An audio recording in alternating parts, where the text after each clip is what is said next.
This week's episode of Still Untitled is brought to you by the Supergroup on Stitcher Premium. On each episode of the Supergroup, hosts Tawny Newsome and Alex Kleiner invite a comedian and musician to write and record an original song with them over the course of a week. You'll hear every step of the process, from writing and rewriting to recording and mixing. Songs with Ted Leo, Paul F. Tompkins, Janet Varney, and more.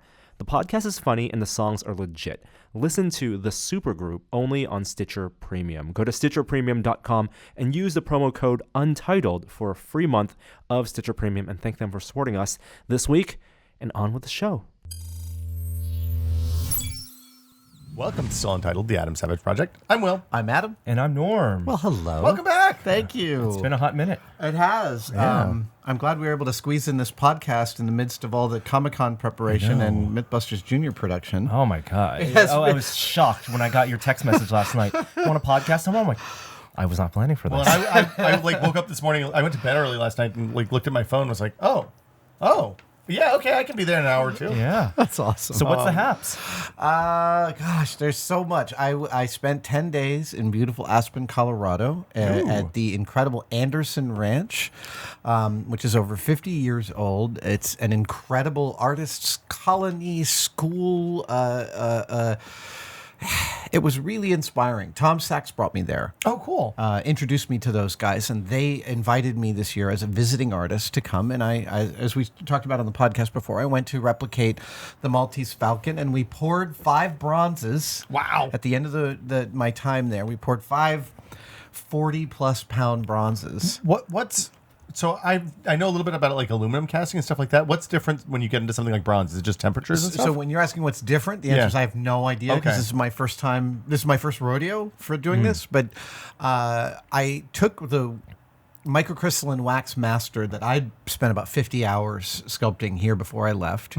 I added sprue to it, which is I added wax pathways for the metal to move, and I tweeted some pictures of it. It looked elaborate. It looked like Barb had gone through the entire sculpture. Exactly, and that's what you want. When you pour the molten metal in, you want to give every corner and nook and cranny a pathway for that metal to not cause any bubbles or voids.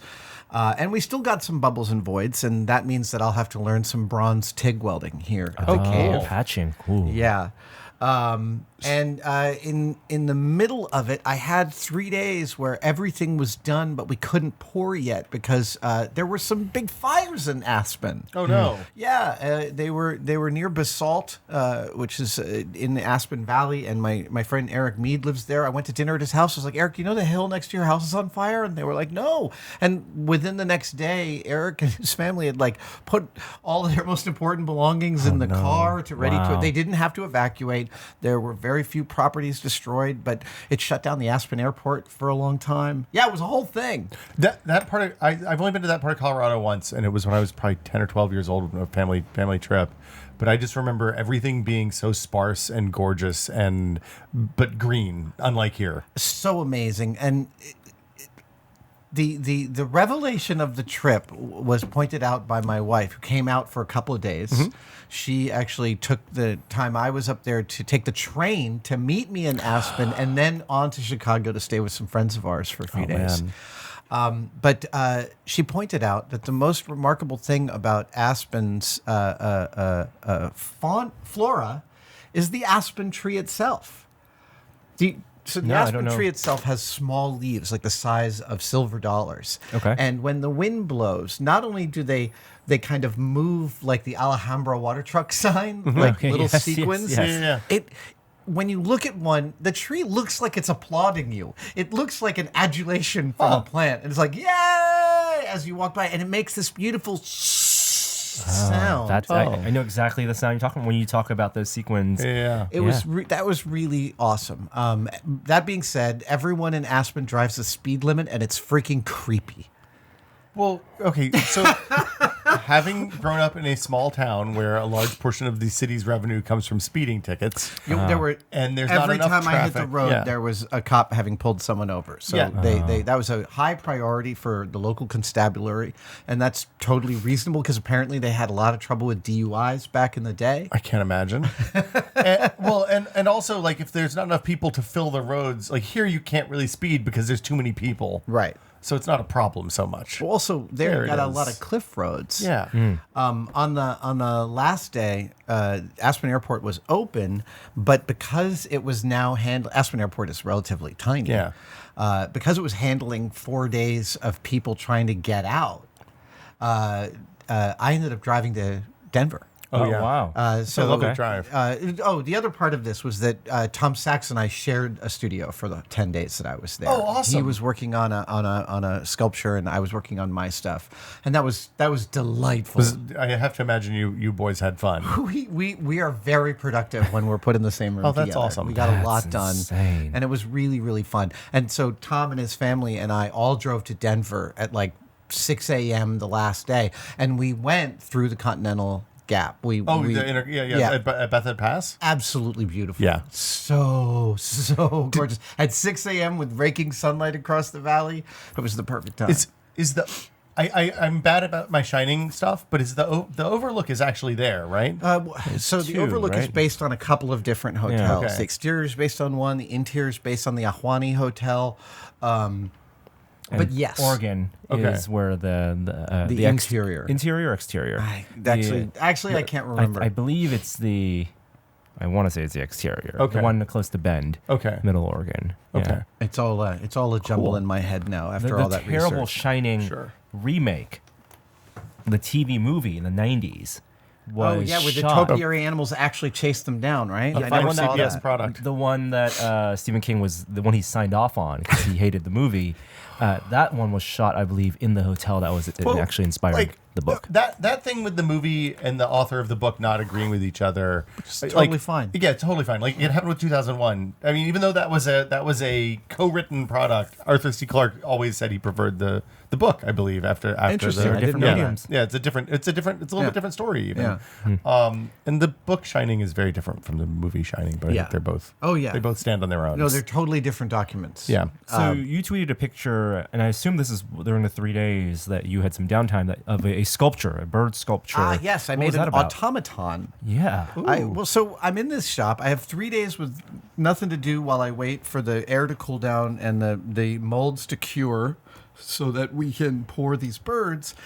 And I'm next door to one of the most luxuriously beautiful wood shops I'll ever see. I mean, really, it is a fantasy of a wood shop. The place is staffed by an incredible staff of dedicated people and a staff of interns who are really amazing. Like, so the whole crew at Anderson Ranch, my shout out to all y'all. Everyone was inveterate professionals and also really easy to work with and really fun. So I was like, I've always wanted to do a hand crank automaton, the singular. And so I did. I made a bird whose wings flap, and I got everything done except for the hand crank. So that's on its way back here now. Oh my gosh. And I cool. will do the mechanics on that Well, you here. gotta do a show and tell piece and, Oh and, yeah, and no, show it that. requires me to actually solder up a brass crankshaft Oh wow. to make the mechanics work. But when it works, the bird's wings will go up, will go forward, down, back, up, forward, down. So it will both cool. it both flaps up and down and moves forward and back. Where did you that's find the awesome. linkage system to do all that? It's a pretty standard kind of linkage for a wing mechanism. It's a couple of parallelograms, and there's tons of different examples of it online. And I chose one simple drawing at random and copied the points, and then just kept on cutting out wood. I made, I think, 4 different prototypes before I that's made awesome. the final pieces. Where do you go when you're looking for stuff like that? Out of I curiosity. just searched. I searched wing mechanism, Yeah. which is actually I have a whole folder of wing mechanisms. Adding course you wings do. to a costume has always been something I've wanted to do. Unfolding wings, like I love the wings of death from Baron Munchausen. Okay. Those that's to me a thing. I love Sam Lowry's wings from Brazil. I have a whole Yeah. folder of pictures of those. And Matt Damon's wings from Dogma. yeah. not quite as thrilling to me. Not quite up there. But they seem like they close. might have just been stuck on. Hey, they activate. So I like the stumps, actually. So I looked at my folder and I had some photos, and then I just start doing Google image searches. Oh, that's great. You know, and if I sometimes for a thing, if I exhaust Google, I'll go to Bing. What? Wow. I usually find the same stuff, and then I also always, for some reason, I always forget this, but I go to the many times hybridized monstrosity that is still Flickr. Oh, Flickr! Like, there's a surprising amount of stuff like that on Flickr. Still there, still wonderful. Even though everyone and their brothers tried to kill it with a shovel. Well, and there's still like museum collections and stuff on there too, which is the really a lot of government stuff. And That's where I really get use out of Flickr is looking for people's close-up photos of museum exhibit stuff at high resolution. Well, it's also one of the few places that everything is very clearly labeled for the license. Yeah, absolutely. Right? So Yeah, no, when you can I've been a use- Flickr user for well over a decade. Yeah. Let's see. I wanted to mention a Netflix comedy special called Nanette Oh, I've heard about this. by an Australian comedian named Hannah Gadsby. Yes. It's very divisive. I've heard that it's divisive. That's fascinating That's to the me. entirety of my knowledge. Well, so if you're tuning in for an hour of comedy jokes, you will be disappointed because it is not a full solid hour of comedy jokes.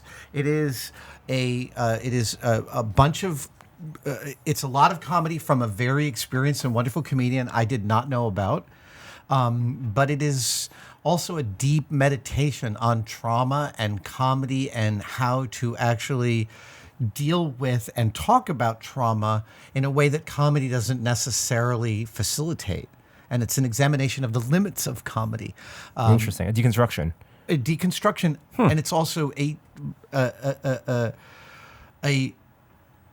deeply emotional monologue about intersectionality and marginalized communities. The thing, Interesting. It's incendiary, and I watched it twice in 2 days. so some of my comic friends were talking about this in a Discord or a Slack or something I'm in the other day, and one of them said, "Look, the problem people have with it is they put it in the stand-up comedy section. It should be like a one-woman show, Yeah. rather than that." But And- that's and if you- that's if actually you- the thing. yeah. That's actually kind of something she says within the first 10 minutes of Yeah. the show. Well, it sounds like, when we talk about a thing like in and of itself, it's not a magic show, it's a one-man show. So Yeah. this And is many times, some of the most interesting explorations of an art form happened at its margins. And this is absolutely in that case. And it's a fascinating routine because she's a wonderful comedian. She really knows how to take a joke and set it up and deliver the punchline and nail it and move the audience around and all of that. But she also is an incredible storyteller with a really powerful and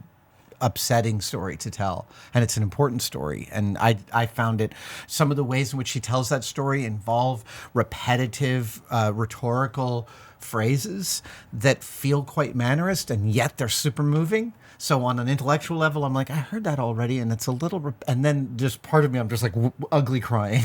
I'll have to watch this. Sounds good. It's really amazing. that's great. It's on Netflix. I finally watched Ready Player One. Yeah, I have not yet. I was pleasantly surprised. Like, How harmless it is. kind of like I thought it was very pretty. Yeah.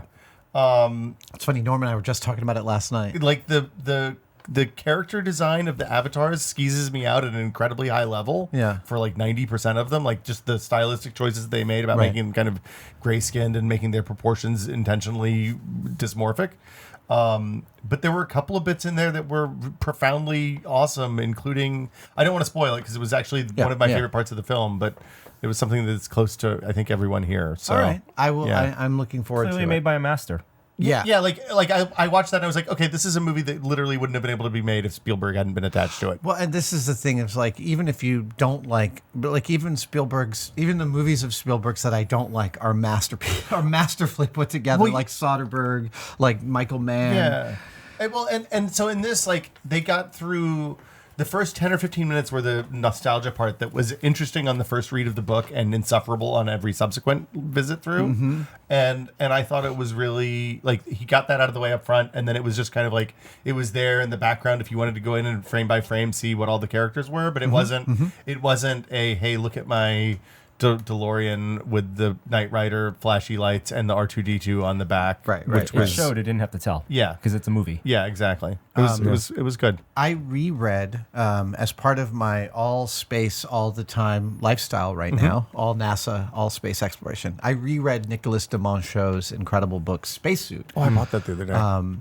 Nicolas de Monchaux is a professor at Cal. I was introduced to him by Tom Sachs. He's become a friend. It's an amazingly wonderful book. It's written non-linearly because, as he points out in the beginning, the story of the spacesuit that NASA took to the moon is so weird you can't tell it linearly. So he decided to break the book into the 21 chapters, each signifying one of the 21 layers of the Apollo A7 interesting. suit. Oh, wow. And then walks you through all the different aspects of the Industrial Revolution and 20th century manufacturing that yielded the final product. And it's riveting and really, really a lovely read. If you're interested, you did a conversation with him at the Exploratorium. I did. Last year, and that video is on their site, and I believe on our site as well, so you can Google that. It won't be the last time that Nicholas and I have a public conversation. We had dinner a couple weeks ago, and there's a lot to go over. It's a really lovely subject to talk about that protection. Obviously, I'm totally obsessed.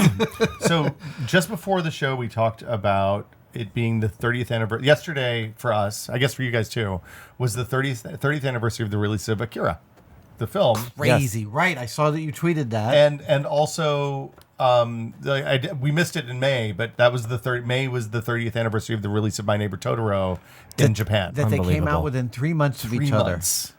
Yeah. And so I came, like, I saw... So important for two so totally different reasons.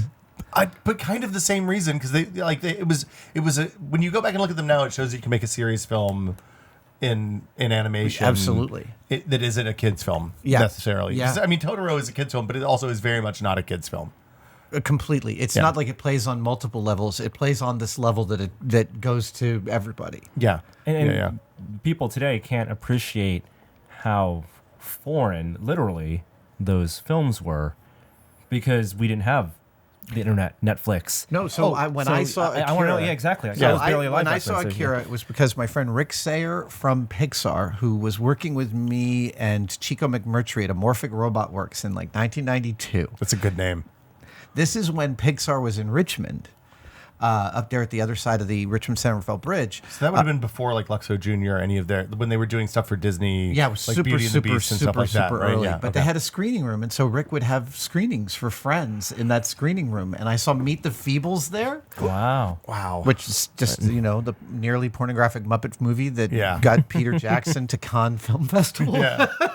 And I saw Akira. We had a screening of Akira, and that was the first time I saw it. And holy hell! So how was it sold to you, or both of you, back then, 30 years ago, as like, go watch this? Well, so one of my friends was into what at the time I think people we didn't call it anime yet. Really, it was like just animation from Japan, or occasionally in an offensive way. You got to see this animated film; it'll blow your freaking mind. And he was like, you got to come to this thing, and he was the guy who later would be like, hey, you should come watch this movie, and it turned out to be Pulp Fiction. Right. Ahead of the curve guy. It was good to be friends with this guy. But yeah, we went down and we watched a couple of animated films, and one of them was Akira at the student center. Amazing. And I saw it and I was like, what the hell did I just like? So I have a specific moment of Akira in which I realized that all the rules were gone. Okay. And it was, so understand, to remind you, I grew up with an animator. My dad was an animator and did interstitials for Sesame Street. So I grew up with many animators and understanding deeply the process, cell animation, hand painting. I understood that. And I could see that was the process being used here. And yet these vistas and these moving cityscapes that looked 3D. And it was when that in the first fight with the clowns, when the tail lights drag. Oh, yeah. I was like, I'm getting chills just describing it. I was like, oh man, so this is totally different. And then when you get to see the guy fall off the bike and the camera's following him as he's tumbling on the highway, and you feel every bump. But like that was the moment that like those like the motorcycle chase, the first motorcycle chase. I was like, I've never seen this in a live action film before. Oh yeah, Yeah, the sound. It was a theater full of college kids. People were gasping. People were screaming. A couple people left when you got to the gory bits because I think they were expecting not gory bits in an animated film. And I was like, oh right, okay. This can be a medium for grown-ups too. And then like a couple years later, Beavis and Butthead, Ren and Stimpy I think was already on at that point. Yeah. MTV was doing liquid television, which was a profound influence for me. Aeon Flux. Yeah.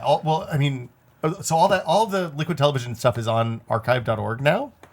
And you can just go watch it. Oh wow, I did not realize that. Yeah, so like all of it, like because the thing we always remember like Aeon Flux and Beavis and Butthead coming out of that, but also there was a lot of like hand drawn pencil animation that just a good portion of that was done here in San Francisco at Colossal Pictures. Oh, I didn't know that. Yeah, Colossal was deeply part of First Liquid TV, and they also did most of the animations of the.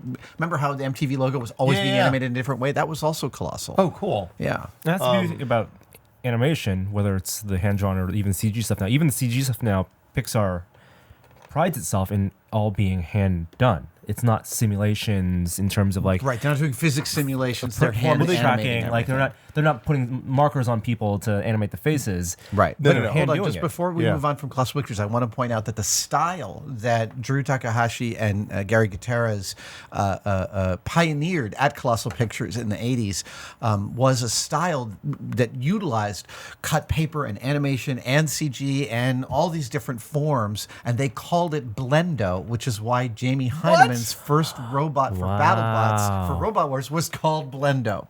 That's amazing. I had no idea. Yeah. I was just gonna say the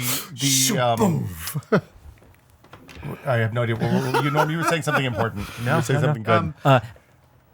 I have a random tangent to go on. Go for it. I'm gonna go back to films and recommendation for a film that has a bit of animation in it that's not in the trailers, but I will say it has a great piece of stop motion animation in it. Is Sorry to Bother You.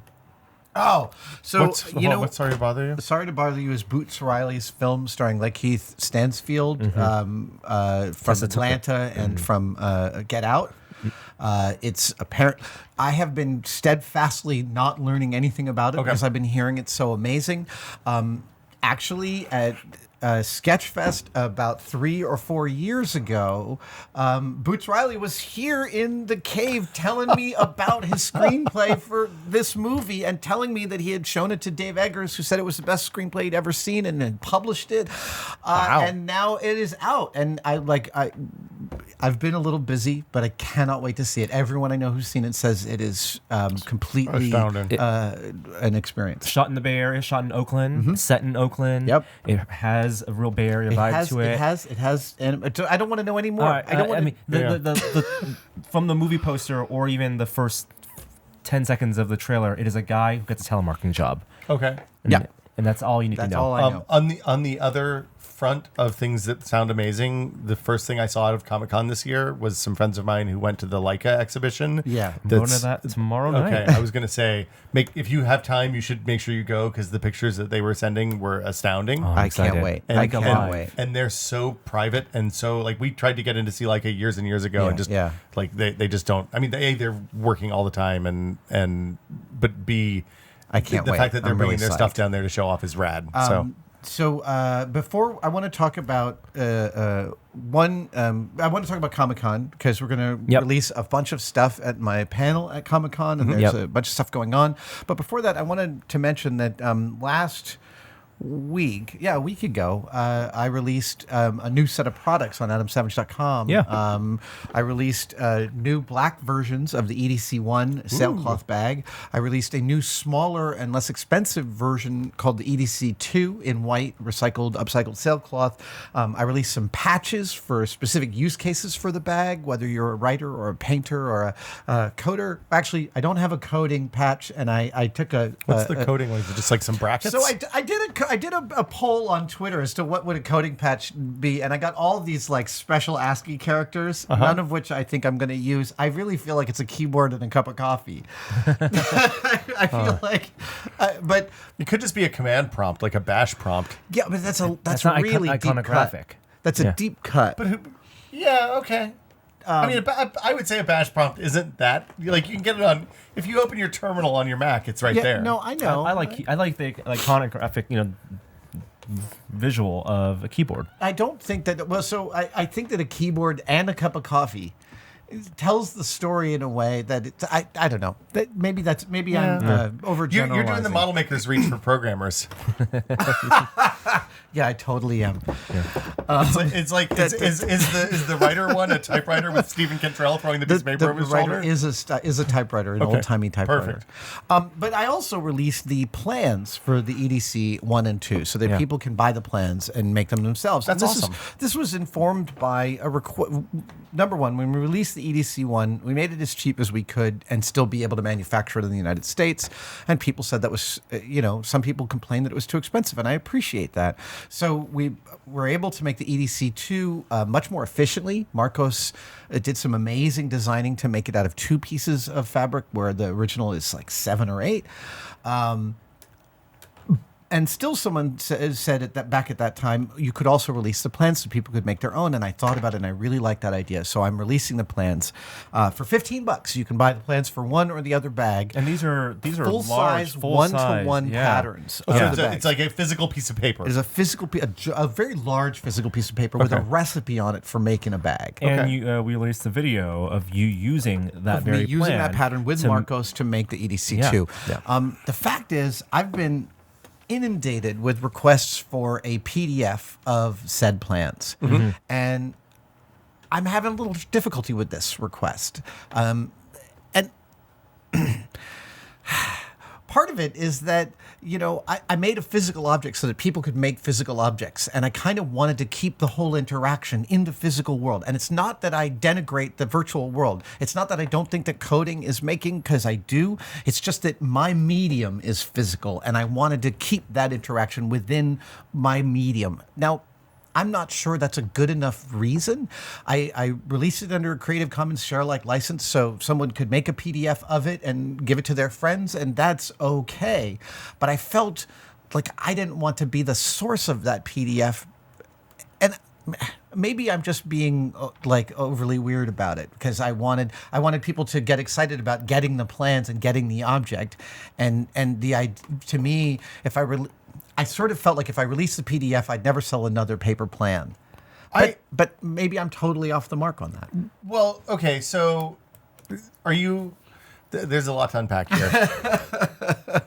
There's definitely an artist intent thing with, hey, I want to sell the physical object, and that's the thing that represents the work that I'm doing. This is what you're doing. I mean, it's commercial, but you're designing something that is of you, that then it goes out into the world. And I want to see what people do with it. And I want to provide the opportunity for people to do their own thing with it. And I want to see what they do. So that's totally I want to engender a community in that regard. Yeah. And I think of the requests you're getting, they're coming from a lot of different sides. I mean, there are definitely probably some people who, other side of the world, for which shipping is probably more than... we've had this shipping issue with Shopify, because Shopify doesn't necessarily allow you to isolate certain items and ship. So some of the international shipping charges on these plans have been ludicrous, and we're working on that. Yeah. We're trying to solve that. That's a separate issue. Purely logistical. Yeah, that's thing. a logistical issue, Yeah. and it kicked our butt, but we're going to solve that. International shipping's hard. Yeah, That's totally. the Yeah, I mean, TLDR. there were cases in which people were being charged like $50 to get a $15 set of plans in Europe. Right. Yeah. And that was because we wanted to send everything insured, so that if something didn't arrive, we could resend it, because we ran into some trouble early on with bags that didn't get where they were going. I mean, the ideal situation is that the person over there is you're able to send whatever file to a local printer, and they pick up the plans at a local printer. Then it's still the physical object. No, that's right? true. That's true Right. too. The more I talk about it out loud, the more it sounds sort of ludicrous. Well, But- for me to get precious about it. But I mean, the fear that you're going to sell the digital copy and then somebody's going to chuck it up on Pirate Bay or on BitTorrent or whatever, and it'll be there forever and ever. I mean, we were just talking about Liquid Television being on archive.org. I'm Right. sure somebody at Viacom is pissed off about that. Right. Yeah. But also, they don't release those on DVD, so what are they going to do? Well, so let me ask you this: one, what would Cory Doctorow do? Cory Doctorow puts all of his books to date. Everything he's ever written, I think, is on his site for free to download. So if you want a, that's a strong argument. I think he only does EPUB. I don't think he does Mobi, just to make it a little bit of a pain in the ass for Kindle people. But I could be wrong about that. He might even do Mobi. Anyway, the upshot is, he still sells a ton of books. Yeah, that's true. And I buy his books because I want him to keep writing new books. Yeah, and because I like supporting the artists whose work I enjoy. Second question. And just to be clear, even if he didn't put those books up there, like if you want to pirate ebooks, not hard to do. Right, like his point is, people are going to do it anyway. At least now I have a relationship with these people, and they sign up for my mailing list or whatever. Right. Okay. Second question: if I charge $15 for the plans because that's the minimum I could charge and still make a little bit of dough on them. But what should I charge for the PDF? Well, so what you're doing is you're charging for the plans. Does that money go to you, or is that like between, because like there's a whole raft of people that are working on this project? It basically is the profit that both Marcos Mafia and I make on those plans. Okay, so that means it's supporting the people that are okay. I mean, I feel like that's a fair price. $15 for plans. I bought, I'm about to spend way more money than that on plans for a playhouse for my kids. I'm taking less than a standard retail split for that because 15 was the number I wanted to hit. I didn't want to go higher. Yeah. Okay. So then in that case, like that seems like a fair price. I would say there's a bunch of ways you could do the plans. You could put the plans up and just say, hey, we're going to charge you 5, 10, whatever, right? Or hell, charge $15 and you don't have to pay shipping if you're someplace far away. Maybe that's the solution. I think that's totally fair. They'll print it themselves. There's a lot of movement in the software world. Like there's a piece of software I use called Voice Meter Banana. That's basically a software audio mixer, and it's free to download. You can to see if you need it because it's a special use case, which kind of makes sense here because like I'm not good at sewing. I may not know if I can actually, like if I buy these plans, I might just buy a big piece of art for my wall and not something that I can actually use. Right.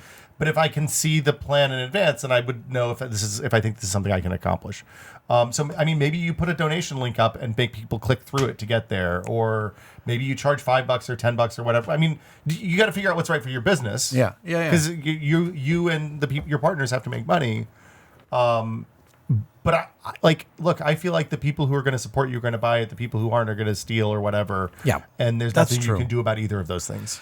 This is all really good. And your goal is that you want people to make bags. Yeah, I mean, and one of the ways you kind of ensure that is by having life-size plans that you're selling, because when they get it, they're going to make a bag out of it and not just download something for free and save it in their folder.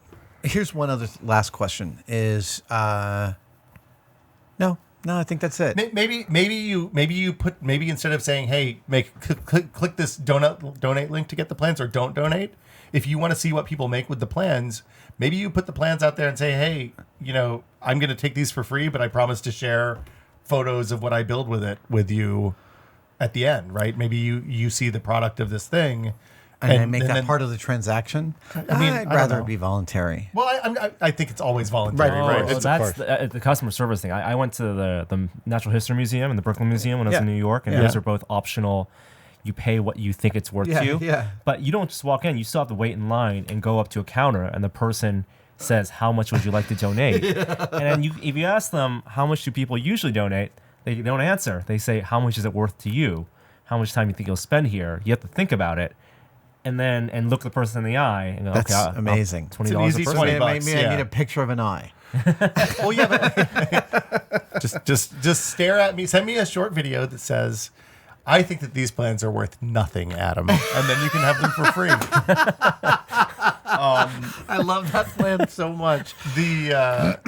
That's funny. I didn't realize. I remember going to the Natural History Museum. I didn't remember doing that. That's that's nice, because then people who can't afford as much can go, as opposed to like our San Francisco museums where everything is really, really expensive everywhere you go. So anyway, okay. I sort of gravitate. I think about when I see a digital download that I feel is too much money, because there's a lot on Etsy. I come across them all the time.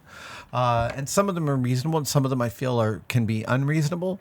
I think I have in my head an idea for a price. I think we will make a PDF available. I appreciate talking through this with you guys, because it literally has been like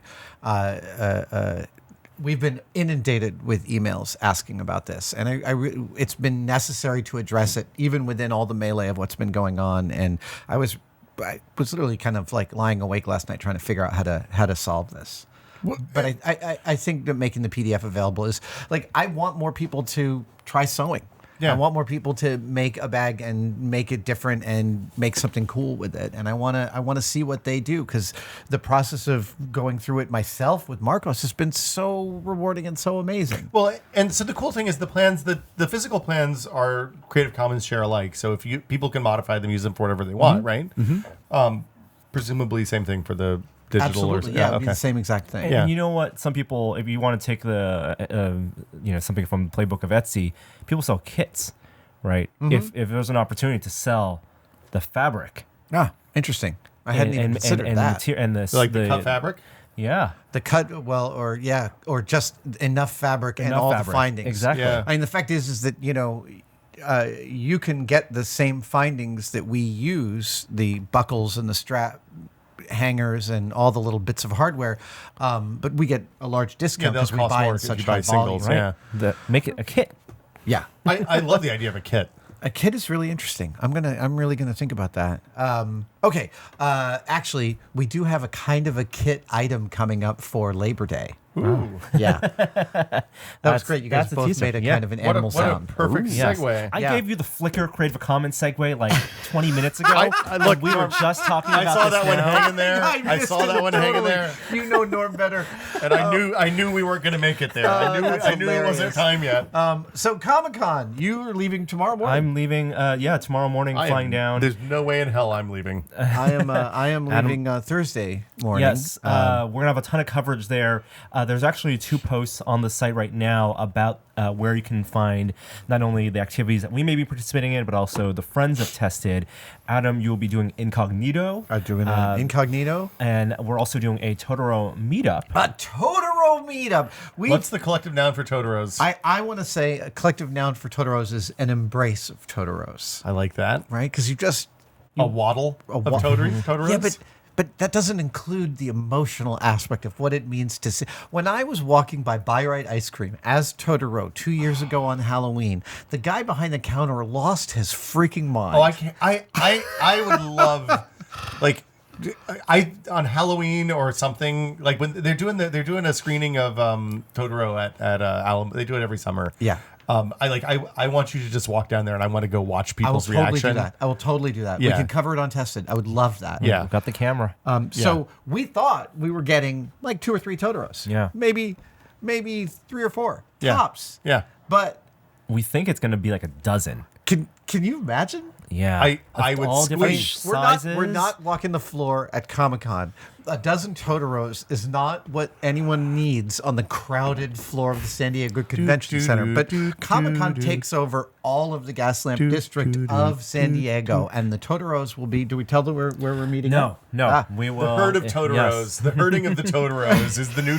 Remember, Norm? Do you remember the year we were at Comic Con? It was one of the first years I went, and we got stuck in that zombie mob, the zombie flash mob. Yeah. And it was fucking terrifying. You know, it's funny. A friend of mine got stuck in it, and he was like, "When they were gone, there was fake blood all over my car." Yeah. because he was like right in traffic. We were walking down 6th Street, and just all of a sudden, I was like, "What's that weird sound?" And then all of a sudden, Rambling. millions of them rambling Amazing. But imagine the herding of the Totoros right down the middle of the running of the this is going to be Totoros. I can't wait to see your photos and the Yeah. documentation from this. so good. Also, at my panel, I'll be showing some teaser footage from MythBusters Junior. Ooh. Yes. If people have Totoros and want to join and they didn't hear about this until just now, is Go there to a way the for them to site. do it? Yes, there's a post on the front page of Test.com, and we'll be there for this week, and you can put in the comments below, and we will reach out. Somebody will reach out. Okay. Yes. Okay, so MythBusters Junior. I will also be unveiling a project we did earlier this year. This is 6 months in the making. Wow. And I'm so excited This was a for you to big share trip this. that I and Tested made earlier this year to a magical place, and we achieved a fairly magical narrative version of Stone Soup. Okay. Yeah. Right? Yes. So yes. Stone Soup is a great kids book where someone decides to make soup with a stone and everyone brings ingredients and it's all about community. And this is a community of like-minded, wonderful nut jobs and friends of mine and friends of Tested. I love this analogy. All and contributed that is so true. different aspects of their brilliance to put together this great absurd thing that we did. And where will people be It able will to see be this? in Adam's panel was where the debut, and it will be online soon Shortly after that. So And Adam's panel's Friday? it is Friday afternoon, late afternoon. Cool. I'm also participating in Sci-Fi's amazing panel on Thursday afternoon, along with Aisha Tyler will be moderating with John Barrowman, Joe Mangiello, Felicia Day, me, and I'm sure I'm forgetting Orlando Jones. Oh, nice. Orlando Jones, the funniest guy on earth. I love that guy.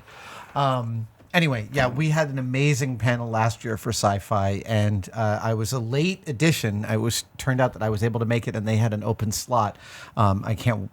That's Cool. going to be just unmitigated Surprise. fun. That'll be fun. Yeah. Oh my god. And Thing 2 will be down there with us. Nice. Awesome. Yeah. And I'm it's good bringing to see. the One Wheel XR. I plan to explore you're- San Diego a little more Go widely. real slowly in a massive crowd of people. Did you see my tweet? I wore out the XR for the first time this weekend on Saturday. I did a 16-mile trip. Wow. From my house down to Monterey Boulevard to Ocean Avenue, all the way out to the water, up the Great Highway to Golden Gate Park, through the park, and all the way back home to the Mission on a single charge. Oh, man. Hey, 2 things for San Francisco people. The corpse flowers blooming. Yes. Oh, at the Conservatory At the of Conservatory of Flowers. Flowers? That smells so funky. I have not been to see it yet, so we're taking the kid I one was night there this the week. last time it bloomed.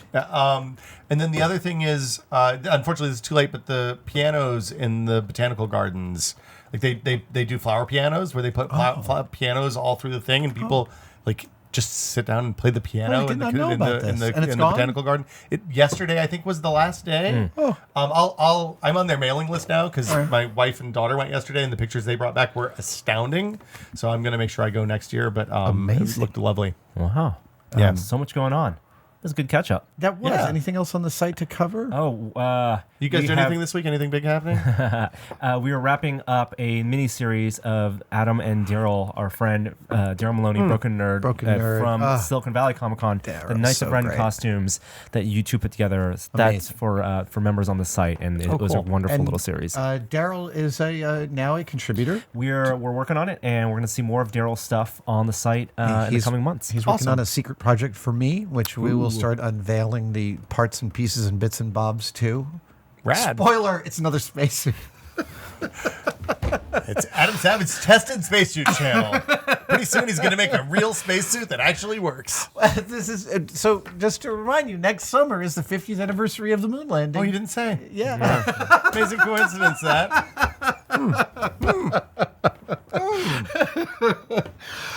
This is a good place to leave it. You could do a Neil Armstrong. You shave the sideburns and the goatee. I could never look as baby-faced. I don't know. He looks in that shot after his first moonwalk when he's all sweaty and he's smiling. He looks like he's like 10 years old. It's one of my favorite photos from all of NASA. I think about the stress of that landing and the tension of that landing, and then like they spent 40 minutes or something outside the first time. It was hardly any time. Yeah. And the joy just to be alive at that point. Right. And just to be alive at that point. And then you're like, boy, I hope this thing takes back off and meets Michael Collins up in the... But like, even if it doesn't, hey, at least we made it this far. It's an amazing achievement. Oh. Okay. We'll see y'all next week. Have fun at Comic-Con, boys. I'll be here holding down the home fort. And we'll see you next week. when we get back. Yeah, thanks, Will. Bye, everybody. Bye, guys.